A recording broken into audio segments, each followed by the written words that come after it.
या मथुरेत जाऊन पोहोचले आणि मथुरेत कंसानं स्वागत केलं आणि स्वागत केल्याच्या नंतर रात्री विश्राम झाला, जेवण झालं, कळू दिलं नाही मारण्याकरता आणलंय म्हणून.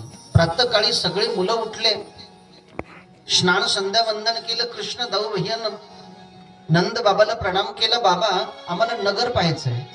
बाबा म्हटले जा नगर पाहायला, पण जास्त उदम करू नका.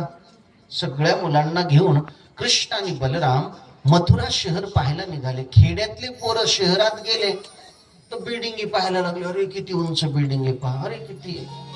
शहरातल्या काही स्त्रिया एकत्रित झाल्या. अरे म्हणे कृष्ण आला, गोकुळातला कृष्ण आला, त्याला लोणी खूप आवडतं. सगळ्या स्त्रियांना लोणी घेतलं, दही घेतलं, दूध घेतलं. आता कसं द्यायचं कृष्णाला? त्या माडीवरती गेल्या आणि येणाऱ्या टोळीकडे पाहिलं, लोण्याचे गोळे केले, टोळीवर फेकले.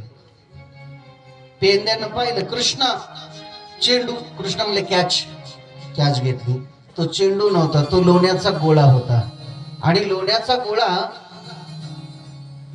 गोळा घेतला आणि लोण्याचा गोळा खायला लागले.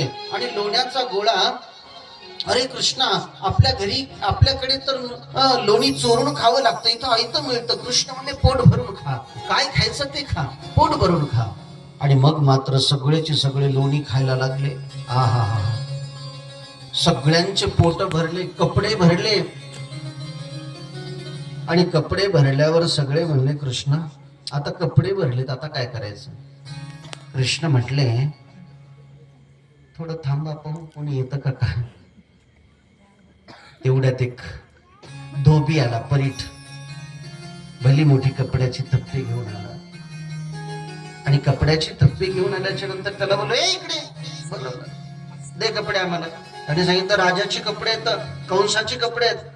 कृष्ण म्हणले आमच्या मामाचे कपडे आहेत, मामाने अजून घेतलेच नाहीत, कमीत कमी मामाचे तरी घालू द्या. धोबी देत नव्हता. एक चाटा मारला कृष्णानं तर दाम परम, एका चाटात धोबी खतमच झाला. सगळे लोक म्हणजे अरे पोरग शक्तिशाली दिसत. सगळ्यांनी कपडे घेतले. आता छोटे छोटे मुलं होते, मोठ्या माणसाचे कपडे त्यांना कसे येणार? कुर्ता घातला, चड्डी घालायचं कामच नाही.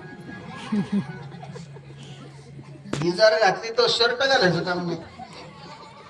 एवढे मोठे मोठे कपडे. टेलर कडले, टेलर कमी करून द्या, टेलरनं कमी करून दिले. Cut cut cut cut cut cut cut cut cut 2-4 मिनिटात जिकडे तिकडे. आणि सगळ्यांनी कपडे घातले, धनुष्यभंग केला. पुढे भगवान श्रीकृष्ण मल्ल आखाड्यामध्ये गेले.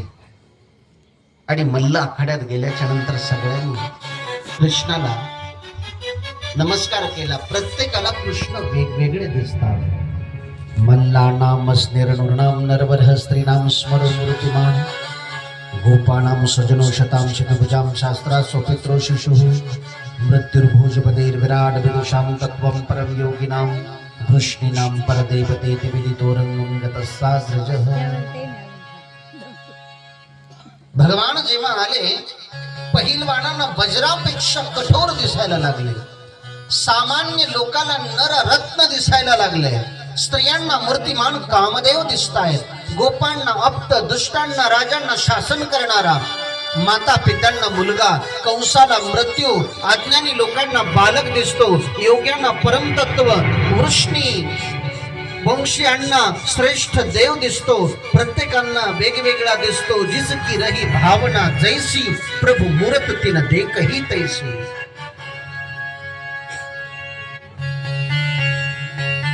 भगवान परमात्मा प्रत्येकाला वेगवेगळ्या रसामध्ये दिसू लागले. जो ज्या रसात असेल त्याला त्या रसात. इथं 9 प्रकारच्या रसाचं वर्णन या श्लोकामध्ये. कोणाला रौद्र रसात दिसतात, पहिलवानाला कठोर वज्रासारखे रौद्र रस. सामान्य लोकाला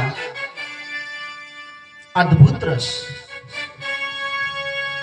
स्त्रियांना शृंगार रस, गोपांना हास्य रस, राजांना वीर रस, माता पितांना वात्सल्य रस, कंसाला भयानक रस, अज्ञानी लोकांना बिभत्स रस, प्रत्येकांना भगवान परमात्मा वेगवेगळ्या रसात दर्शन देत होते, वेगवेगळ्या रसात.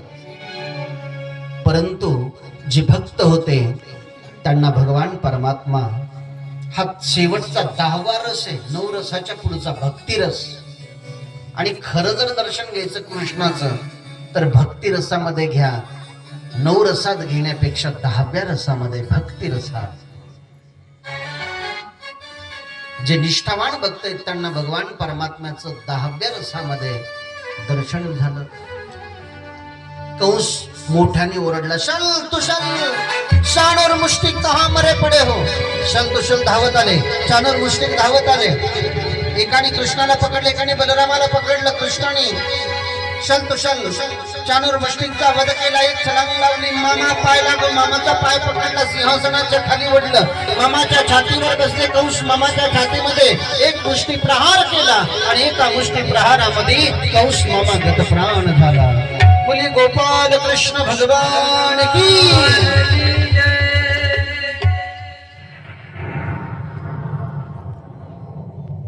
कंसाच्या 2 बायका होत्या, अस्थि प्राप्ती.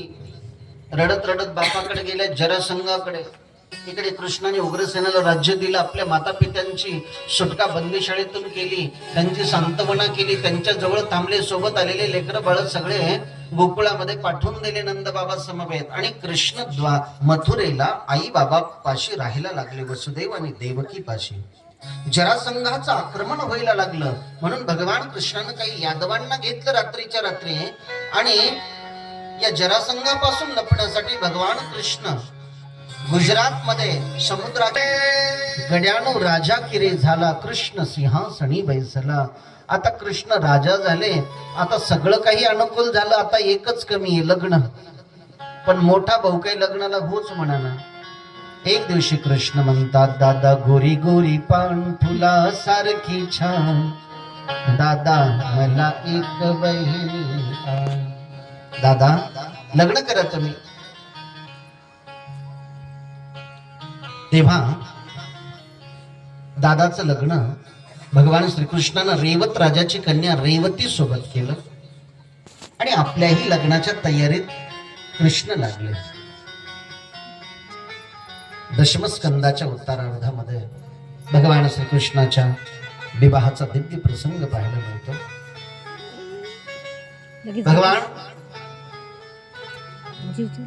परमात्म्याच्या लीला गुण संताच्या नारदजीच्या आपल्या पित्याच्या मुखातून ऐकून ऐकून ऐकून श्रीकृष्ण